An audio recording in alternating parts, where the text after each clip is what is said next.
welcome to the Rethink Leadership podcast, available on all platforms including YouTube if you prefer to watch.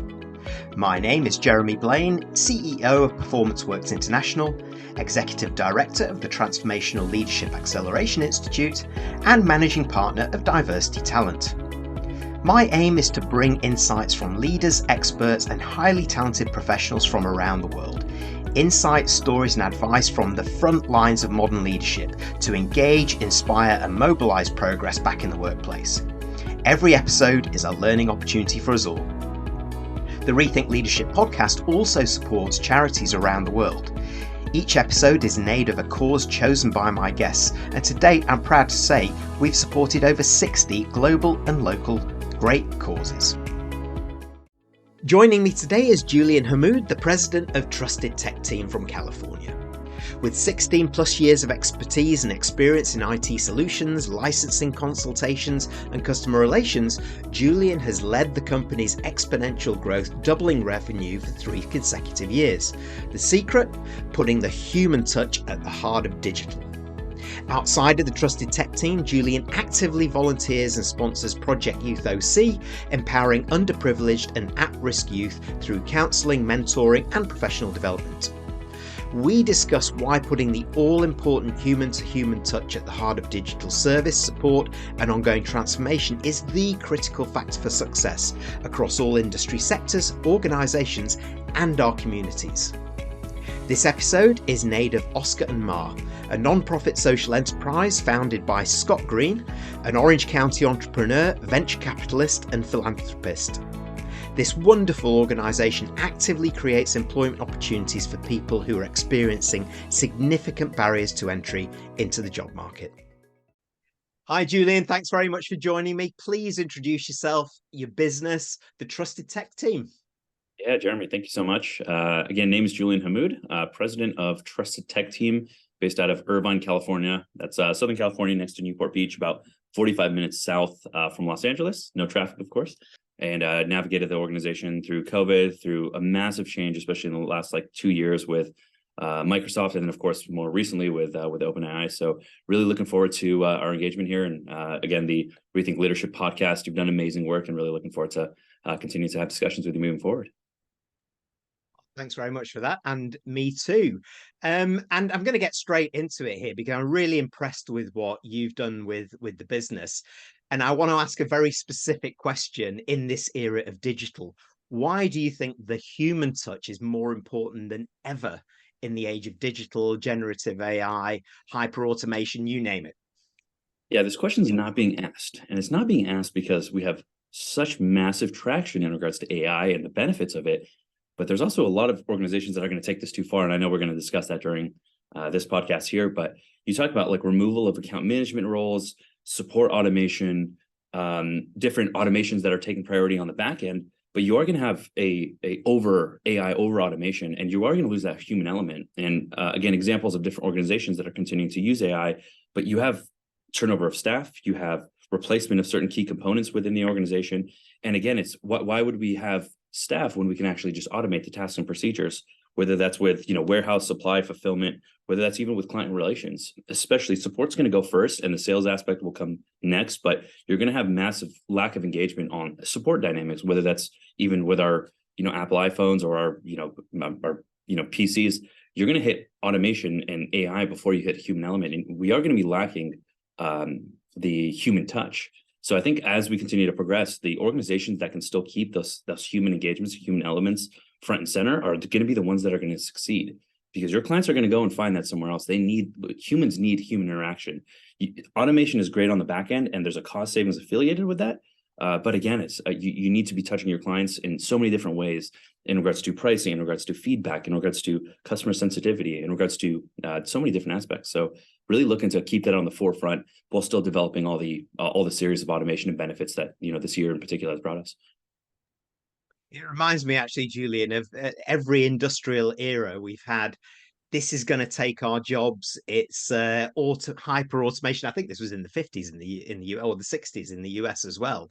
Happened in the third industrial revolution. We've kind of seen it every time, going right back to even when steam engines came in and what that was going to do to the workforce and what have you.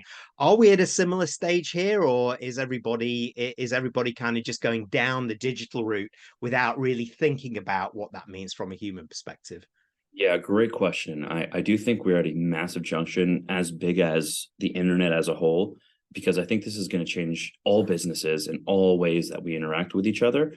But again, I think that it's going to be very pivotal for organizations to be able to look at AI and automation as a whole, implement into the organization, and then shift and lift where you need to, whether it's shifting staff members from a department that can be fully automated into areas where you do need that human touch internally and externally.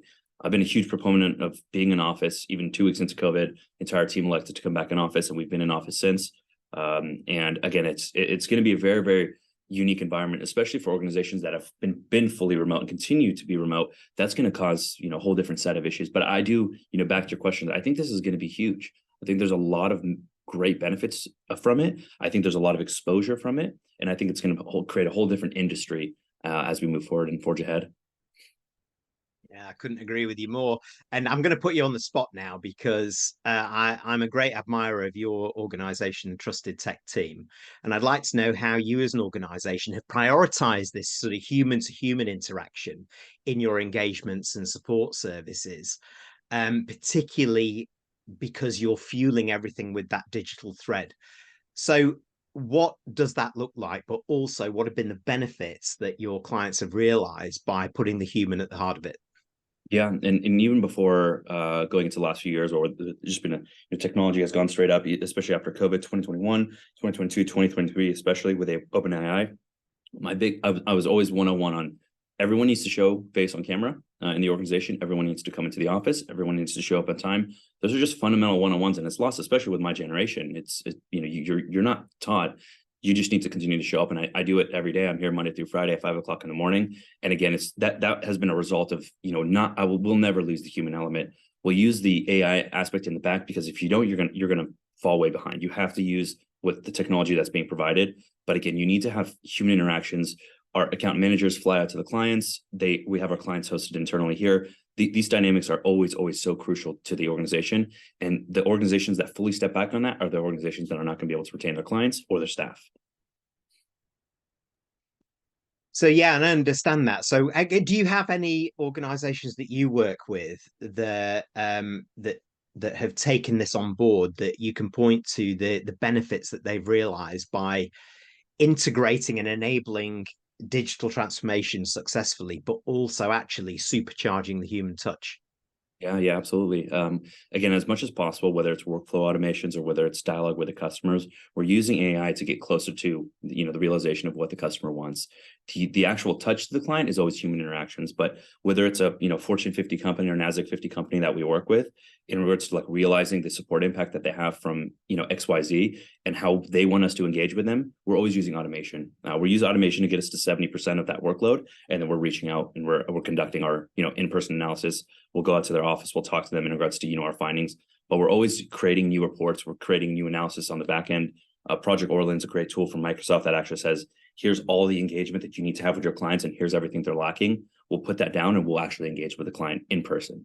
So there's all different types of certain ways to do it. There's organizations that are just saying, client, here it is, and we'll give it to you, do what you want with it. But you have to have that human interaction, actually touch the client and give them feedback in regards to, here's the priority of things that came up in this automated report. Here's how we're going to act on it as an organization, as humans. What's your client feedback been like? Amazing. I think, again, there's not many organizations since COVID that are actually reaching out, showing up in person, still have a budget to be, flying and interacting with our customers. And our retention, our churn is 0.012%. We don't lose clients once we gain them. So I think that's a big part of, continuing to serve our customers on that behalf. And you're seeing organizations slowly get back to that. And I will, there's two sides of the fence on an office versus hybrid versus fully remote. And I think people can be successful in all different ways. But in regards to the actual like sales in front of customers, serving your client, you have to be in office, and you have to be, serving them in person. That's my personal perception of it. It goes to the word trust, which is at the beginning of your organization, which I think, by the way, is a great company name, because immediately builds the digital with the human as that thread, right, in what you say, what you do on the packet, and you deliver your promise. Yeah, you I'm have to. imagining though there are a lot of organizations like Trusted Tech Team who are out there who are offering AI, digital transformation, magical transformations for your success in the future, but who are more focused on the digital component and less on the human. So what's the cost of doing that, and what's impact on clients that you see out Yeah. there? Again, great question, because there is a perceived cost of actually still continuing to touch your clients, whether that's in person or whether that's even virtually and showing up. There's a time allocation to that, which costs money, and there's also a staffing element. You need to have people in front of your customers consistently, because when you look at a profit and loss, you're able to say, hey, we can automate all these employees out of a job. We can automate all these costs away. And again, it's going to cost us a fraction. It could cost $20,000 a year for this, the SaaS application that can handle it. But again, when you actually look down into the grain of it, and we've conducted analysis on this of client retention, you have to still be serving those clients in person. And again, I use this example with a NASDAQ 50 company that was working with a large provider. I won't name them. I think everyone has used them in one way or another. They're a hardware and software reseller. But again, during COVID, you couldn't get a hold of your account manager. And then you had an automated sequence that showed, hey, what were you looking for? We'll route you to the correct department. From there, again, you would just be dialoguing with an automated agent. This is, again, well before OpenAI came out with ChatGPT and really progressed the game. But again, you're continuing to see you're taking two routes as a company. You're taking full automation or partial automation. I'm taking this organization partial automation. I think we're going to be extremely successful in doing that. But again, it's very, very interesting. It's definitely balanced on a tightrope this year in particular. Yeah, it is for many organizations. And you mentioned AI a few times. And when you just consider the amount of organizations that are claiming that they've now got a brand new AI or a AI bot that's in the background there, um, and there's just such a difference in terms of their service, but also the capability of the so-called AI and what they're actually delivering. It's really messy out there for clients. And maybe just to throw in a follow-up, because you sparked this thought, is that how do clients navigate that and get to you first, because there is a sea of providers out there. So either what are you doing or what are they doing to help them get to you? Yeah. We have an entire team that focuses on organizations that are within a wide range, but simplistically 500 employees to around 25,000 employees, and we conduct our outreach based on what's the Microsoft stack, what are they currently utilizing, are they leveraging AI?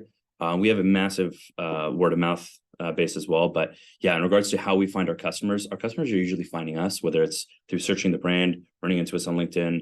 The multiple organizations that we have that are really stimulating and pushing this forge ahead for AI.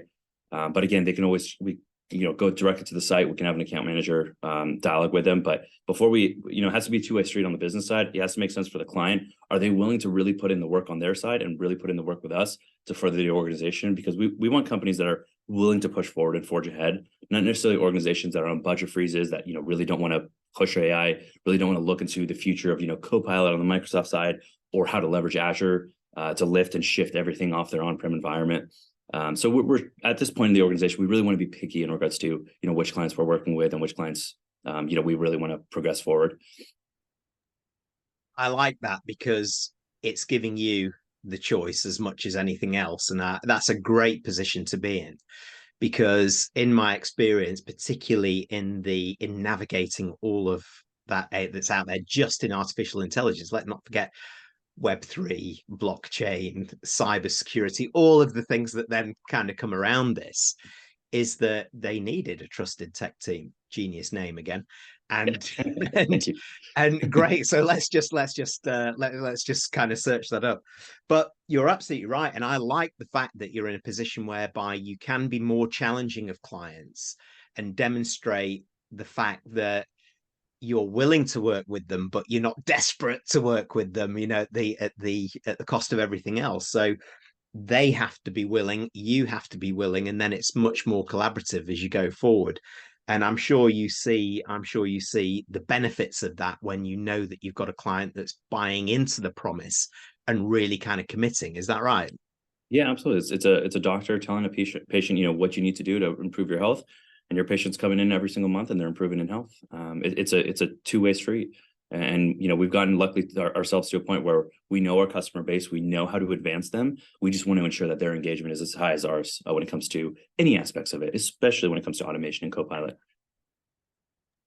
So I'm going to switch to leaders across the corporate, probably your clients. These are leaders who are potentially struggling with digital transformation and even the next digital transformation because they've not even finished the first yet. And then suddenly we've got AI, blockchain, et cetera, coming down the line.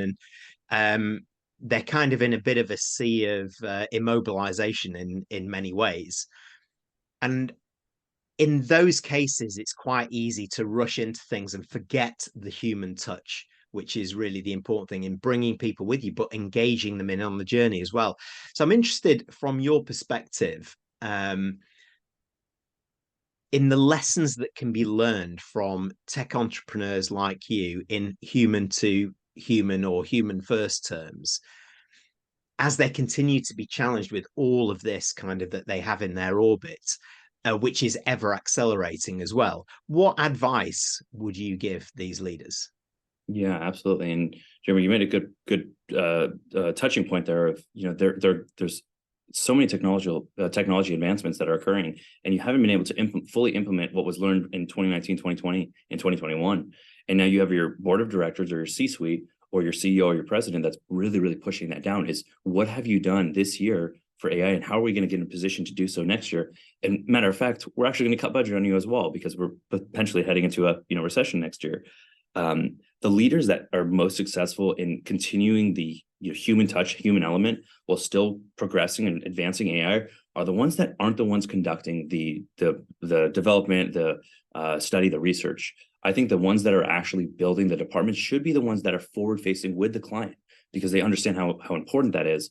When you have someone that's a coder, you have someone that's actually head deep in the AI, that's how you can really get lost. But the leaders that are, the ones we dialogue with are the CTOs, the director of ITs, the IT managers. Those are the ones that continue to engage with the C-suite and occasionally continue to engage with the organizational leaders outside of the company. I think those are the ones that are most successful in keeping their head above water, allow the advancements to occur with them and their team and continue to build that, but also ensure you still have that human interaction.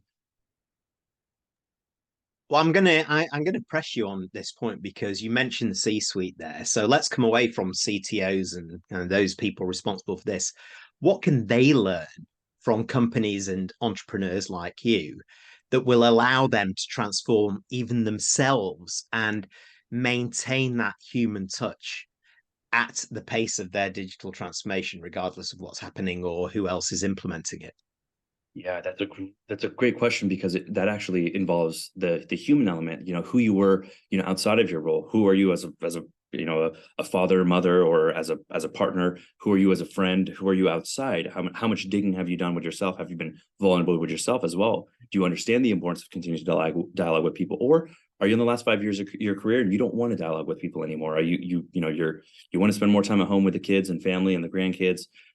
There's so many different dialogues that need to occur within that individual or again within that team. And I think a lot of organizations need to be okay with stepping away from people who got them there. That this is a completely different ballgame. And if you have a CTO that's been with the company for 15 years, you need to really, really engage and say, are they the person that's really going to take me to the next level? And are they able to still engage with the team and still make good decisions based on the human dialogue that the team's having with one another? So yeah, I think there's a lot of soul searching when it comes to the individual, and I think there's a lot in regards to stepping back as a C-suite and evaluating the CCO in that role. Are they the right person to get us to the next level? Well, you're of course C-suite yourself. So through the journey that you've had, so you're obviously being a tech entrepreneur as well, but very focused on the human touch. I'm sure you've learned a lot from this too. So what have you learned as a leader? Forget the technology side. What have you learned as a leader through going through this journey yourself? Yeah, growth, personal growth. Especially going through COVID and everything that changed there. My mantra was through every bad time there's light. You just have to really, really dig. And through 2020, the light there was I started realizing these organizations, no one's showing face anymore on camera. No one's even picking up the phone. they're not engaging. They're not spending time in front of the computer. And that was a game changer for us. I started forcing everyone to show up on video, as I mentioned earlier in this meeting, and it was a massive game changer in regards to that human touch. And we still continue to serve that as we move forward. So a lot of soul searching for myself. Continue to show up with the staff. Good habits outside of work lead to good habits inside of work. And yeah, I think that's been a huge propeller in regards to continuing to serve our clients and serve in-person interactions as we have been. I like two things there. So through every bad time, there's light that you can be focused on and build on, and good habits outside of work mean bringing those good habits inside of work as well. Very key pieces of advice for many leaders out there who are maybe struggling with some of this and who may feel a little bit overwhelmed. Sometimes they're not able to stop themselves and do something about it. So there's two nuggets from you, Julian, I think that will help. So we've covered quite a lot here, Julian, and thank you very much for such open sharing. What are the kind of 2 or 3 key points that you would leave for those tuning in terms of the discussion that we've had here today, as far as the digital intersection with the human? Yeah, I think continue to surround yourself with a great team, and a great team that's hybrid in skill. Individuals that really know how to pick up what's going on and can investigate it, because there's people are looking for AI specialists, and it's a lot of self-learning, and the team needs to be able to go and self-learn and bring that back while still having the engagement of individuals that are still interacting with the customer. I think that's number one. Continue to merge those teams. Don't be too heavy on the customer side. Don't be too heavy on the AI side, but create great teams internally. And the second aspect there is just continue to listen to your clients, continue to listen to your team, continue to listen to the amazing things that Microsoft and OpenAI are doing, and also other organizations, and then just have those discussions. I think we're in a really, really great position now for companies to expand drastically, but also again there's going to be huge opportunity for those that expand way too much in regards to the AI space.